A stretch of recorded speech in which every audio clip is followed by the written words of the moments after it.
Kalau aku ngelihat Pak Prabowo itu, dia punya ambisi yang besar nih untuk negeri ini. Saya akan memimpin bersama Saudara Gibran, akan mengayomi, akan melindungi, akan membela seluruh rakyat Indonesia. Kalau Prabowo itu, aku mandangnya dia itu tegas dari background dia militer juga kan. Terus orangnya itu kuat karena dia nanggung permasalahan itu mungkin ditanggung sama dia tuh sendiri gitu. Jadi mungkin dia jadi kebentuk pribadi yang kuat. Indonesia's elections are over and Prabowo Subianto will be the country's next leader. He was initially criticized for his pick for running mate Gibran, the son of current President Joko Widodo. That's a blatant showcase of power abuse by Jokowi. Yet, allegations of nepotism did not hurt the pair's chances. Kalau dari Pak Prabowo, aku milih karena dia punya sifat kepemimpinan yang tinggi dan tegas, dan Mas Gibran dia mau mendengar rakyat gitu sih. Is family politics making a comeback in Indonesia? Jokowi is in that kind of new political dynasty making. I want to have someone as a successor to continue my legacy. And will the old guard clash with the Jokowi and Prabowo camp?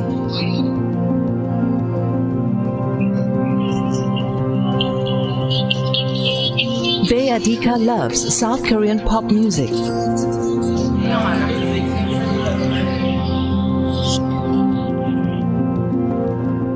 Nineteen-year-old Bey studies theatre in Yogyakarta in central Java. He was eligible to vote for the first time at this year's February presidential elections, where he marked the boxes for Prabowo Subianto and Gibran Rakabuming Raka as his choice for president and vice president respectively. Aku tipe orangnya itu suka sama orang yang punya ambisi. Kalau aku ngelihat Pak Prabowo itu, dia punya ambisi yang besar nih untuk negeri ini. The Prabowo ticket would win the contest convincingly, with a vote share of around 59%. The former defense minister will be inaugurated as the next Indonesian president come October. Gibran, his running mate and son of outgoing President Joko Widodo, will be the vice president.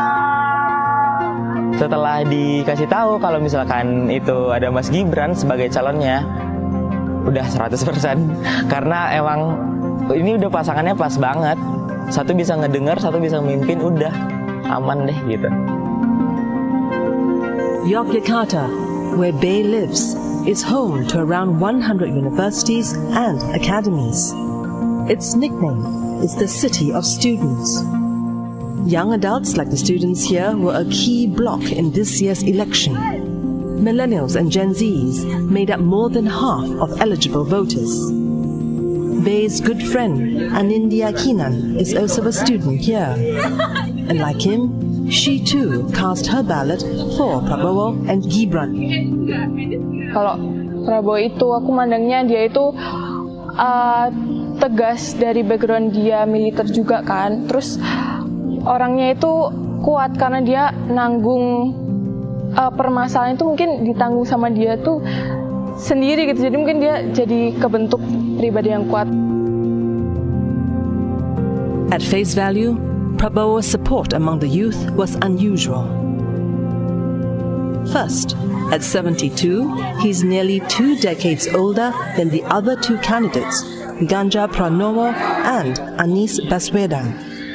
Second, when he ran for president in 2019, he was aligned with the ultra-conservative religious bloc. And third, he was plagued by accusations of human rights abuses when he was a general during second President Suharto's government. Typically, these factors would prove unpopular among the liberal-minded young voters. Yet, according to exit polls, more than 6 out of 10 Gen Zs voted for him. And half of millennials also favored him. People talk about Prabowo's past human rights abuses and stuff, But the largest chunks of Prabowo supporters come from the Gen Z, right? These generation are one of the toughest generation. They survived through financial crisis. They survived through COVID-19, and what they need is someone who can tell them directly, this is what I'm going to do for you, and it's easy for them to digest the message. So, what explains Prabowo's popularity among the youths? For one, pundits say he softened his image to appeal to the younger generation. He has invested a lot in the election, and he also tried to rebrand himself as a Gemoy candidate, and also interacted with the people by dancing and also by singing. More importantly, Prabowo was also seen as inheritor of President Jokowi's legacy, who is stepping down while being tremendously popular. To cement this idea, Prabowo had an ace up his sleeve, picking Jokowi's son, Gibran, as his running mate. Prabowo kept Jokowi's promise to continue the infrastructure, focusing on economy, and I can see that people really tend to be supportive in that kind of idea. We are 5% growth, which is considered as good in compared to other advanced economies, for instance. And that's why they support Prabowo and Gibran. I don't think they necessarily support Gibran as a person, but Gibran as a representative of Jokowi, and the assumption that if Gibran is in the presidential power or in the executive power, then the legacy will continue. At 36 years old, Gibran will be Indonesia's youngest vice president. But his quick rise is markedly different from his father's. Jokowi was a mayor of Solo for 7 years. In 2012, he was elected governor of Jakarta. Then, 2 years later, he ran for the presidency. At that time, Indonesia's reins of power were typically held by powerful political families. Jokowi was seen as a commoner. People praise him because he was considered as someone who's coming from below, someone who's climbing up to the national stage, and he has done that. It's very different than other political candidates, perhaps. And then when he ran for the governor, he was very likable, and people like his positions and the way that he touched people's heart. That's the most important thing, I guess. Gibran is the eldest son of Jokowi. In 2020, he followed in his father's footsteps to run for mayor of Solo, located around 60 kilometers east of Yogyakarta, where, despite accusations of nepotism, he won in a landslide. When Jokowi became the mayor of Solo, he didn't get help from anybody in Jakarta. And you compare it with right now, his sons took over his position. He was able to do things because he gets big help from the power in Jakarta, which is his daddy. The central government allocated huge money to help Solo on infrastructure program, for example, also for investment program. So, when Gibran was chosen as Prabowo's running mate, allegations of nepotism once again followed him, due in part to the circumstances around his nomination. Constitutionally, a candidate has to be 40 years or older to run for Indonesia's top 2 offices. But in October 2023, the Constitutional Court ruled to give provision to those with regional experience, like Gibran's mayorship. His uncle, Chief Justice Usman Anwar, presided over the ruling that paved the way for his candidacy. The ruling was controversial.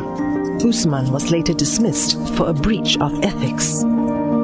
For us in the academia or in the civil society, I think this marked a regression in our political life or in our democracy. A huge regression, because even the Constitutional Court Ethics Committee say that the process is flawed, it's tainted, but still you cannot change the results.